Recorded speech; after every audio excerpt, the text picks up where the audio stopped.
লক্ষ্যটা সহজ ছিল না। মিরপুরের উইকেটে 166 রান খুব একটা ছোট স্কোর না, কিন্তু সেটাই কি অবলীলায় করে ফেলল কুমিল্লা ভিক্টোরিয়ান্স। এভেন লুইসের দারুণ এক ইনিংস নিশ্চিত করল টানা শিরোপা জয়ের স্বপ্ন দেখা রংপুর রাইডার্সকে। ফাইনালে উঠতে হলে অন্তত আরও একটা পরীক্ষায় পার হয়ে আসতে হবে। রংপুরকে 8 উইকেটে হারিয়ে শুক্রবারের ফাইনালে আপাতত জায়গা করে নিয়েছে কুমিল্লা। গত মৌসুমে দ্বিতীয় কোয়ালিফায়ারে দেখা হয়েছিল রংপুর ও কুমিল্লার।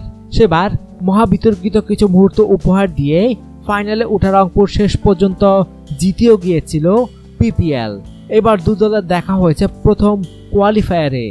গতবারের হারের প্রতিশোধ তাই এক প্রকার নেওয়া হয়ে গেছে কুমিল্লার। আর এই ফল নিশ্চিত করল গতবারের 2 ফাইনালিস্ট রংপুর ও ঢাকা ডায়নামাইটসের দেখা হচ্ছে দ্বিতীয় কোয়ালিফায়ারে। 166 রানের লক্ষ্যকে কঠিন বানাতে হলে শুরুতেই উইকেট ফেলতে হতো রংপুরের। পঞ্চম ওভারে তামিম ইকবালকে 17 রানে ফিরিয়ে দিয়ে কিছুটা আশা দেখিয়েছিলেন মাশরাফি, কিন্তু সে আশা ভুল প্রমাণিত হয়েছে। এভিন লুইস ও এনামুল হক মিলে এরপর রংপুরের বোলারদের কোনো সুযোগই দেননি। 10.2 ওভারে এই দুজন মিলে 90 রান তুলে নিয়েছেন দ্বিতীয় উইকেট জুটিতে।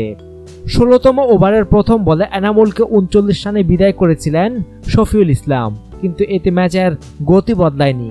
রংপুরের বোলাররাই সেই সুযোগ দেননি। অনিয়ন্ত্রিত বোলিংয়ে কুমিল্লাকে অনায়াসে যাওয়ার সুযোগ করে দিয়েছে তারাই। অধিনায়ক মাশরাফি 4 ওভার বল করে দিয়েছেন 43 রান। ফরহাদ রেজা, রবি বোপারা, বেন হাওয়েলরাও পিছিয়ে ছিলেন না রান বিলিয়ে দেওয়ার খেলাতে। প্রথম 2 ওভারে 7 রান দেওয়া শফিউল তৃতীয় ওভারে এসে দিয়েছেন 14 রান। এতেই 7 বল আগে ম্যাচ শেষ করে দিয়েছেন শামসুর রহমান ও লুইস। 41 রানের এই জুটিতে শামসুরের অবদান 34। 15 বলে 4 ও 2 ছক্কা ছিল তার। তবে শেষ দিকে শুধু প্রান্ত বদলে খুশি থাকলেও ম্যাচটা কুমিল্লার দিকে এনে দিয়েছেন লুইস। 53 বলে 5 ও 3 ছক্কা মেরে 71 রানে অপরাজিত ছিলেন লুইস। ঢাকা ও রংপুরের দ্বিতীয় কোয়ালিফায়ার ম্যাচটি হবে আগামী বুধবার সন্ধ্যায়।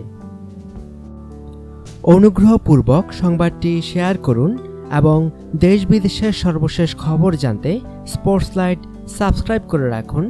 ধন্যবাদ।